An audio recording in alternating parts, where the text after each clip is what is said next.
देश में जो आप नोट यूज़ करते हैं या सिक्के यूज़ करते हैं 5 का, 10 का, 2000 का, 500 का, उनको जारी करने का हक सिर्फ़ और सिर्फ़ आरबीआई को है या था।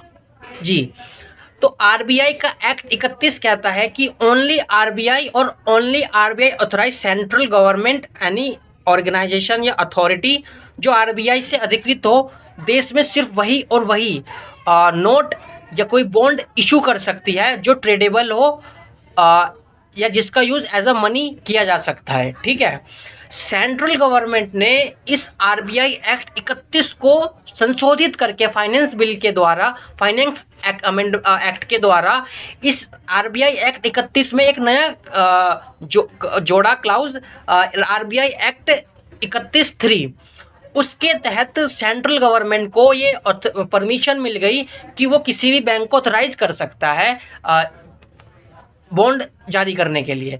इसीलिए जो अपने बॉन्ड देखे इलेक्टोरल बॉन्ड, वो एसबीआई इशू कर रहा है, जो आरबीआई के एक्ट के खिलाफ था कि देश में सिर्फ आरबीआई को अधिकार था कोई भी बॉन्ड इशू करने का। आरबीआई ने केंद्र सरकार को ये कहा भी था इलेक्टोरल बॉन्ड का जब ड्राफ्ट आया था कि इसका यूज़ मनी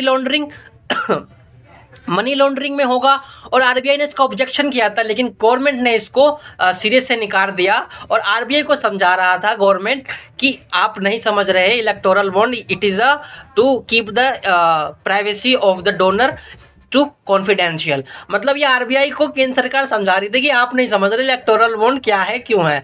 जो बैंक आरबीआई आपको पता ही है। तो ऐसे कम से कम मैं आपको लिस्ट बताता हूँ कितने कानूनों को संशोधित किया गया एक इलेक्टोरल बॉन्ड लाने के लिए।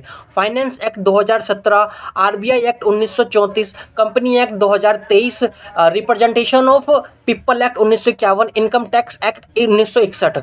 मैं सबकी एक डिटेल आपको पूरी तरीके से बताऊंगा अपने आने वाली वीडियो में। मेरा पहला मुद्दा है राइट टू हेल्थ, जिसका हनन हो रहा है पिछले 75 सालों से, उस पर ध्यान देना।